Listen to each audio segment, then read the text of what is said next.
to determine what kind of time we have. The second, I think, should be calculus, by the way. The second should be, I think we should conduct the search ourselves for a number of reasons. One, it would save us perhaps not $25,000, but a considerable portion of that amount. And secondly, to the extent that we have used recruitment firms, I have not found that we've had very good results. I don't want to name names, but I think most of you know which people we've used for recruitment firms, and I will name names and say that for John, for Bill, we did not use recruitment firms. For Jim Robinson, we did not use a recruitment firm. And I think all of us could say that they have been some of the better management staff we've had in the town. We've done it ourselves. And I think it can be done by this council and staff, and we get good results. I think that from what I've seen of recruitment firms, I've never been impressed, whether they've been used for our legal staff or whether they've been used for our management staff. It has not been a good result, and it is expensive. I remember one time, I remember we asked them to do a background check on some candidates. They had one evening to do it. They came back the next day and they said they found nothing. I had one evening to do it, and I came back and had a wad of paper this thick on the candidate just through an internet search, which was enough to indicate to us, I think I can say, who were making the decision that this was not a candidate we wish to consider further. That's not a very good thing when you're paying a lot of money to a recruitment firm. On another occasion, we had a recruitment firm that basically recruited the recruiter. So I think it's something, based upon my experience, I would like to see us do ourselves. Okay, Jim? Oh, no, Elizabeth, you had. Okay, well, I don't see at the moment why we should approve anything until we hear from CalPERS, first of all. And secondly, to some extent, I would agree with Councilmember McKeithen. I have reviewed what Woodside did to hire their new town manager there. They hired an executive search firm. The executive search firm came up with 94 applicants. They reduced it to 16, and then reduced it to 3. I've examined 2 of the last 3, and even though, of course, it's just my opinion, I don't think Atherton would have hired either one of them. And therefore, I have to wonder how much work that particular recruitment firm did. And I do have all of the information from Woodside, including the specs they used. And of course, if we decided to go ahead, that's all available, it's all public. But I would say that at the moment, what I do is I would just wait until we see what we get from CalPERS, and then at some point, I think the council, either in closed or open session, depending on what our attorney says, has to decide exactly how we're going to do this. So these are my comments. Elizabeth? So my opinion is that we as a council, about 14 months ago, worked very well together and pulled together and worked as a team to do our own search, and we were able to interview many candidates and choose an excellent interim candidate. And I think that we did that without hiring a consultant, and I think we can do it again. I think we have identified the criteria that we will be looking for. We've learned a lot over the last go-rounds, and I think that we can do this without spending this amount of money hiring an outside consultant firm. So my opinion is very much in line with Councilmember McKeithen's and Councilmember Dalby's, except I think that we do need to start the process, because we are in uncertain times. We don't know what CalPERS is going to do. We don't know how they're gonna respond. And, you know, we've known that although we've enjoyed our city manager, that he was never gonna be with us for a long, long time, forever. So I think it would be prudent for us as a council to start the process. Jody, any comments? Well, I guess I sort of treated this item as being kind of plan B, that if we were to approve it, we'd be approving 25,000, but not necessarily approving going ahead and spending it. I don't know how fast or how short of a notification. If CalPERS made a notification that said that our city manager couldn't work any longer, how much time they would give, and but I think that you know, the idea of us trying to do it, I would add, I think John's inputs would be very, very valuable, and his help in evaluating potential candidates, his replacement and so forth, I think would be extremely valuable part of the process here, and so I'm inclined to kind of go along with you and not, you know, say we're going to go out there and hire somebody at this point in time. Public comments? Yes, Melinda Tubbs, 88 Toad. I'm glad to hear that you all agree on that. And to Mr. Carlson's point that it would be invaluable to have Mr. Danielson's input, I would like to point out that it's already been very valuable since that's what he was hired to do and has been paid for the last year. So, yeah, you shouldn't be approving that now. That is your job. And has been. John?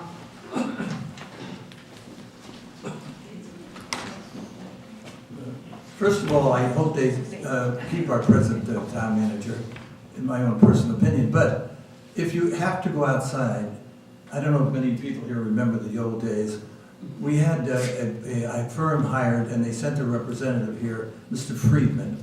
He stood right here in this chamber and said he had approximately, finally, after playing around for a while, he had many, many applicants. I think it was up around 100. And he stood right here and said, you know, of these applicants, I'm better than all of them. And the council we had at the time, none of you people, hired him.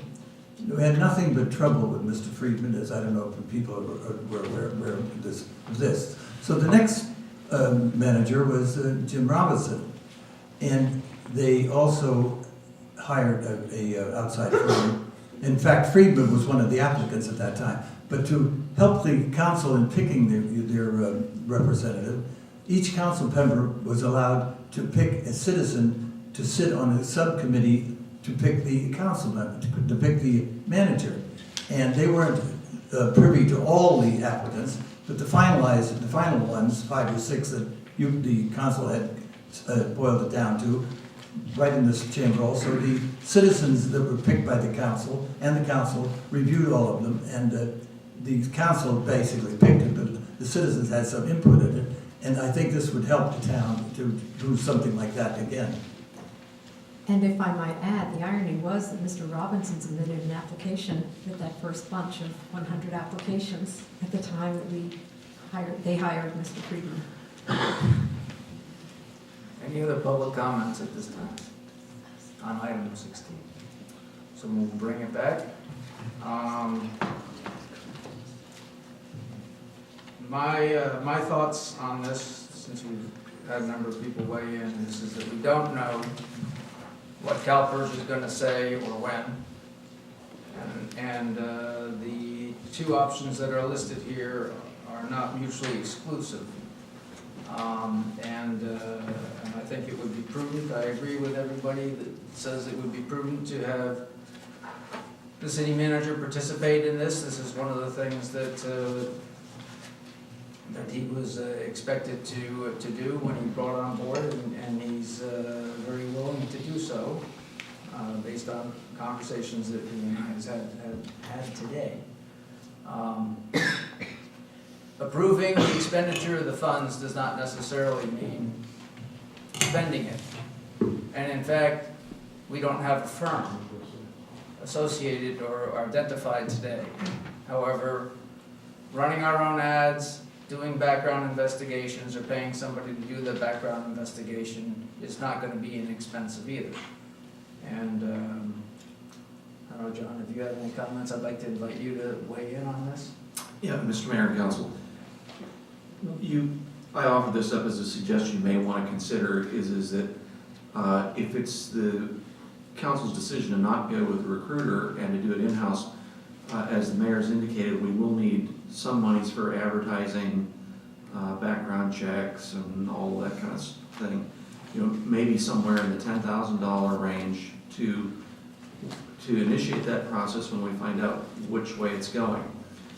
The other is because you only meet once a month, is it maybe you want to ask the mayor to appoint a committee or you appoint a committee, something like that that could begin helping to screen the process of taking a look at some of the applicants and some of the invitees that we get in. And I only say that because although I'm not anxious to remove myself, should there be negative news from CalPERS, we'll need to move quickly. And that means either calling a special meeting or waiting for the next council meeting, and perhaps if you wanted to set that funding aside with the council, with the ad hoc committees, some discretion there on getting the ads going, getting whatever the process is going to be for screening it for your final perusal. And you've done some good jobs. You did a great job on the lawyer selection committee. That went very, very well. So I know that you can do it and do it successfully, but I think you need some resources ready to pull the trigger when you're ready to go, which could be sooner rather than later. I agree. And I think, oh, thank you. No, yeah, you can finish, yeah. Because I believe, and John, thank you very much. I believe that you know, there's a responsibility to put together for the rest of the council's review, job description, doing some initial screening. If we choose to, feel that we need to have extra help, going to a recruitment firm, if in fact that's what we agree that we approve. There are a number of recruiting companies out there. Some are very fine, some probably not so fine. And we would need to have somebody interview those, or a group of people, including John, participate in interviewing those and skinning it down. So I believe that there's a need really for following a dual path here, just to be ready. And if for some reason we get an okay that there's a full year left on John's tenure, and John agrees that we wouldn't have to execute that. The execution of it, we can have through a special meeting, we can have through a follow-on meeting, but I think that it would be prudent for us to be ready for whatever comes about. Then what I would think I would like to see, Okay. Elizabeth. Yes, Elizabeth. Please, Thank feel you, free. thank you. So I was going to say that during our interview process before we chose City Manager Danielson, there was at least one candidate that the entire council interviewed, and you weren't on council at that time. That's correct. And so you don't have, I'm sorry, I thought that you were, but you weren't, but we offered that, that person we'd love to have permanently. I think everybody said, oh, and a local person, someone in the area, and so that is something, we all thought that we would maybe circle back to talk to that person at a future date to offer a full-time, or to at least pursue that. But I really think that, the council as a whole needs to be part of this with the city manager's input, and we should take a look at how we did it, 14 months ago, because it really worked well together. We really did, and I think that that's the approach we should take. Kathy?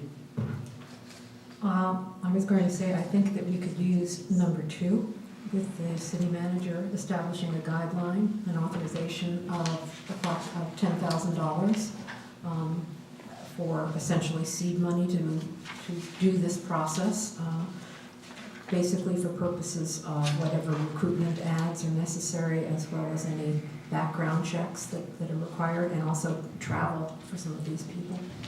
And then, beyond that, I think the process should be pretty much what we have done in the past, and that is that we, if you do have candidates that come in, that we meet.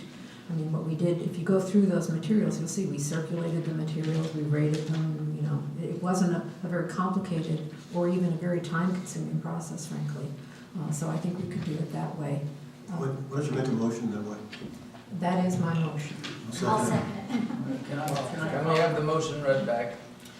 If you want, I'll be more succinct. I Can think I that's- comment on it before we move on? I think from a public viewpoint, I'd just like to point out that a search firm for this kind of job would charge us somewhere in the region of $60,000 to $70,000. That's the normal 33 1/3% that most of them charge. Now, that doesn't mean that we couldn't get one for less, but just generally, that's the kind of money that we're talking about. And I think therefore, apart from everything else, if we go with this motion, which I'm certainly willing to go with, it would be a lot less money. The other thing I would add is I do have all the information from Woodside, including the specs they wrote for the city manager.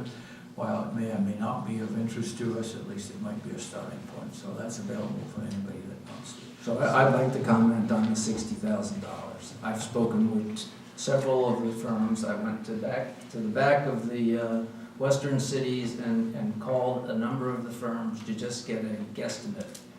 And the average cost for the recruitment is $16,000 to $17,000, and the rest of the money that would add up to $25,000 is potential travel costs for bringing the candidates in. And those were firm quotes. That's about what it's cost us in the past. It's been about between $25,000 to $30,000, and no more than that. That's correct.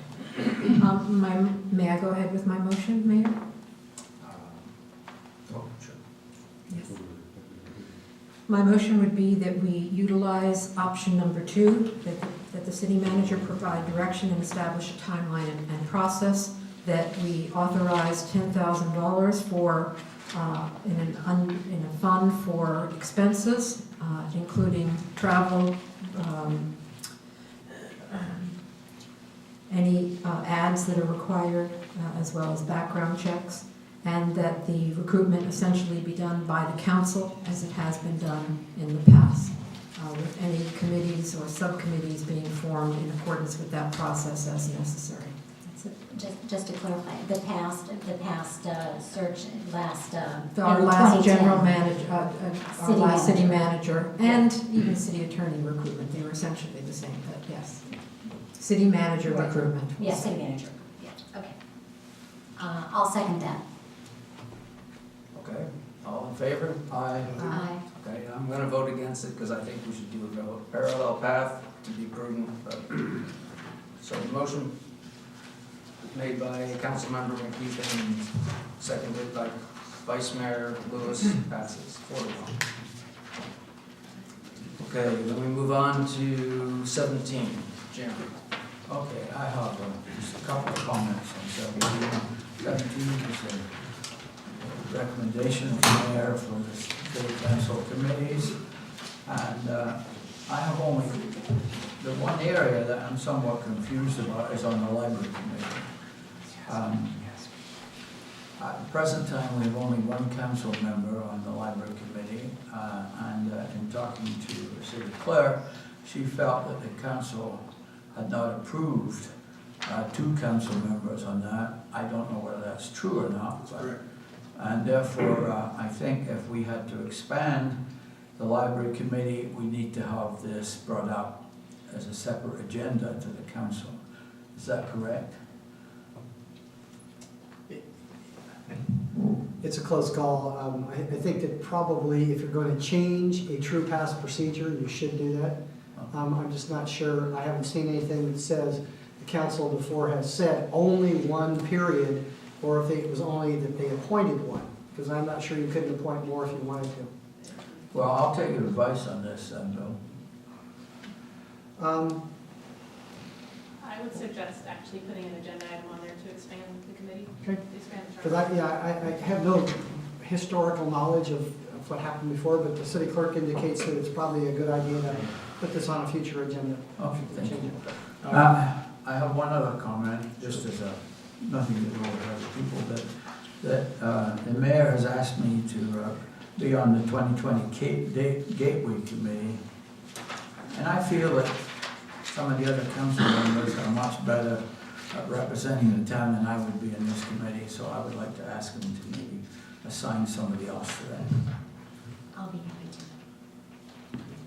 I'll be happy. Take the lead, okay. All right, fine. Okay, so just an explanation, since I was the one who put down the second. The reason I did that is I looked, and it was pointed out to me by several people that the library committee and our council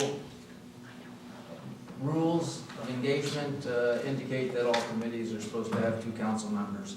So I put down there on the document, if we expand this, need to discuss, and thank you for the discussion. So we can take that up. So right now it will remain just as Councilmember McKeithen.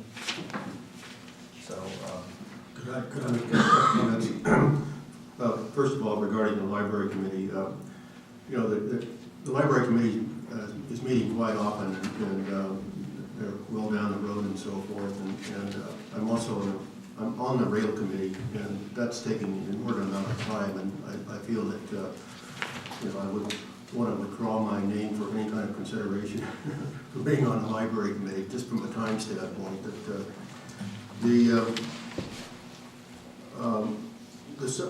the San Mateo Sub-Regional Policy Advisory Committee, I'm wondering if the mayor would be open to having Vice Mayor Lewis or someone else that might be interested in the primary person on that committee, and I'm glad to be the alternate, but I think last year I was on that. I would prefer to be the alternate on that if I could. You were the only one that put your name in on it, that's why. I saw you put M for medium, but okay, we can make the switch. Okay, thank you. So with the, just having the one council member at this time on the library committee pending further action, that would have to be agendized and put up. 20 change for the 2020 Gateway and the change on the San Mateo County Sub-Regional Housing Policy Advisory Board. Are there any other changes? Mr. Mayor, I would point out that I did have some resources and I found what I was looking for. And actually, the Library Steering Committee, the City Council has previously indicated it shall have the following composition: consists of 1 City Council member and up to 7 appointed members. Therefore, it's clear it would require you to come back and change it on the agenda. Okay, thank you. Are there any public comments on the committee appointments? Okay. I move we accept the committee appointments as amended, please. A second. All in favor? Aye. Okay. Now we will move to the regular agenda. The first up is the report from the Town Center Task Force. So that's item number 18. And the documentation was submitted by Vice Mayor Lewis. So, Elizabeth? Thank you. So this is a report and recommendation to City Council from the Town Center Task Force. And it is recommended that the City Council take the following actions. That we approve Nichols, Melberg, and Rosetto Architects and Associates as the architectural firm to work with the town of Atherton on the new Town Center project. To authorize the Town Center Task Force to notify Nichols, Melberg, and Rosetto of their selection, and to meet with them to determine and outline a cost and outline a program for public outreach, and then to authorize the Town Center Task Force to review with the city manager and staff the current head count and verify space needs as compared with those of 2010, which was used for the statement of qualifications, request for statement of qualifications that was submitted to the architects. background and update on all of those recommendations is that the Town Center Task Force has been meeting under the direction and the unanimous support of the council since the beginning of 2010.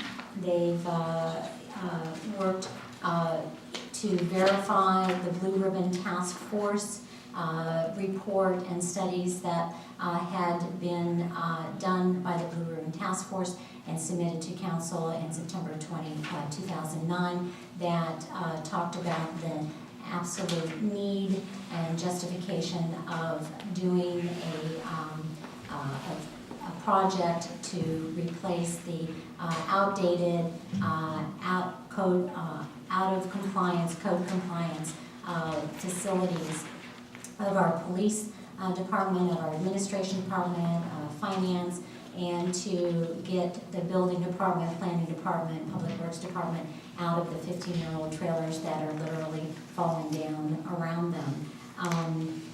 The report to council goes on to say that the Town Center Task Force in 2011 determined that the architects would submit their statement of qualifications and participate in a design competition on a pro bono basis, and we were very fortunate that two award-winning architectural firms who have done current projects in our immediate neighborhood area, Nichols, Melberg, and Rosado, having been involved with the Sacred Heart project, Sacred Heart Schools campus project, and Siegel and Strain being involved with the Portola Valley Newtown Center just recently.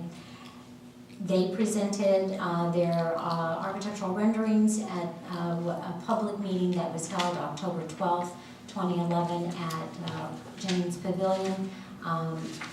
Because the Town Center Task Force has no funding to do any kind of marketing or public outreach, the methods for advertising and getting the public aware of this design competition was by resident volunteers who hand-addressed and hand-stamped and individually paid for the direct mailing, notifying the residents of this meeting.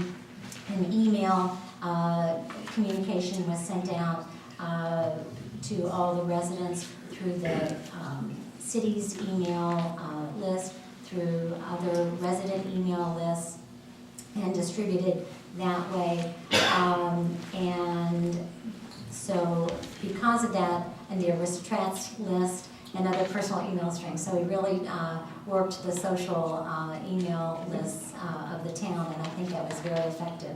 Over 60 residents attended the October 12th meeting, and the overall response was very positive. The conceptual design presentations have been posted for public viewing, public comment since that time, and they're still up, as you can see, to further, in an attempt to further engage the residents of Atherton, and just to be clear that this step was not, was something that the Town Center Task Force kind of went the extra mile, if you will, to try to get residents' input. It was not ever part of the direction of council that during this phase of the selection process that we were required to do that. We provided the scoring matrix that had been developed by the Town Center Task Force to evaluate the two architectural firms.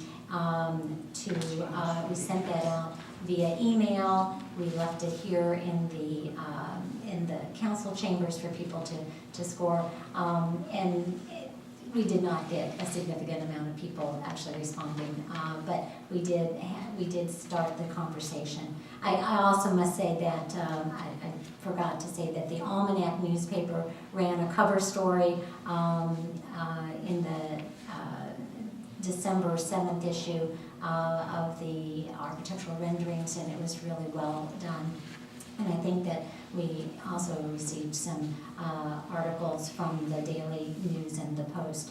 So I think that the public has been made aware of what we're doing. Our charge as the Town Center Task Force was to meet in January, and which we did on January 5th with all the members present, and we independently filled out the matrix forms that we had originally developed, that was part of the original report to council in 2010.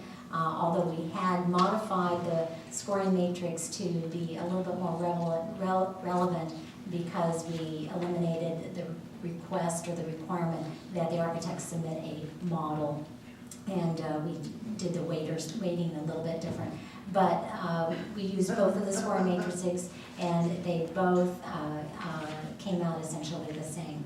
So based on the criteria developed by the Town Center Task Force for the selection process, we selected the architectural firm of Nichols, Milberg, and Rosado. So that is one of what we're recommending that the council approve. And I see that Nichols, Milberg, and Rosado representatives are here tonight, so we may ask if they have anyone has any questions. I think there was one other recommendation that's not up front, but is in the very last sentence there. Recommended no other funds be allocated or spent beyond this point until private fundraising efforts are underway. And I think one of the things that the committee wanted to do tonight was to get a reaffirmation from the council that this is going to be a donor supplied funding type project, and to do that we're going to need to encourage residents to take hold the ball on this. So yes, so the phase, the first recommendation, the first is to approve the architects that we selected, and then the second is to authorize the Town Center Task Force to meet with Nichols and Milberg to define a second phase that we're inserting into our program, which is a public outreach phase that would be needed to elevate the level of interest in the new town center project because of the private financial support the project will require. And input from the architectural firm at this phase is valuable. And so at that point, once we determine the scope of the public outreach and the cost to do that, we will bring back to council the outline for that public outreach process and the associated costs for approval. And we are further recommending that no other funds be allocated or spent beyond this point until the private fundraising efforts are underway, because it is truly, this project has had the full support of the council for 2 or 3 years now. Everyone agrees that we direly need to replace the old and falling down buildings, but we also realize that we cannot do this without the full support of council, without the full support of the public, the residents, both idealistically, conceptually, and financially. And that's what we have to move forward on. May I just Yes. add one more thing, that if the council approves, the architect tonight approves going ahead and talking to the architect to get a plan and get a cost estimate and so forth. Parallel to this, I would recommend that we say go to any residents group that might want to raise funds, and so that we could come back, the Town Center Task Force could come back with the plan and with a funding plan along with that, presuming they get the funds donated that they need to have to do that public outreach. Jim? I just have a comment here, which may or may not be right in this item, but I think at the present time we have 29 employees. John, is that correct? 29 employees? 29 employees, is that roughly? Pretty close. Plus or minus one, of which I think maybe 21 are police. Now, that means we have 8 who are not police. And as we all know, most of the time, at least in my experience, we probably don't have any more than 30% of the police in the office buildings at any one time. So that means that from a space viewpoint, just for people, it looks to me like we're talking maybe 16 people. And I having looked at these plans and hearing numbers like 20,000 square feet, I mean, I'm not saying these are cast in concrete or anything.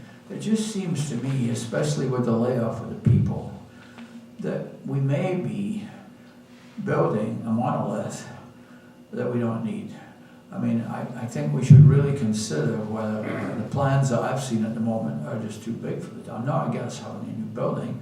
I'm just saying, especially if we go to fundraising, we want to be a little careful that we don't have the same question asked by residents as I'm asking. Why are you building something this big when you don't need it? So that would be my comment. I have several observations, questions, and comments. The first is if we need a new town center, and there's certainly aspects of our buildings that need to be either remodeled or completely demolished and replaced. I think most of us going through it would agree. I think a town center can be a very positive thing for this town. And I would hope that as we work through some of these questions, and those include questions I have and concerns I have, we can all come to support it. I think it's about time we started supporting positive things in the town. We want to do it right, but I know when I heard Denise stand up and talk about a dance, I wish my comment had been about a dance. It's nice to be able to say something positive. We don't have enough of it here. Having said that, I have some questions, as I say, observations.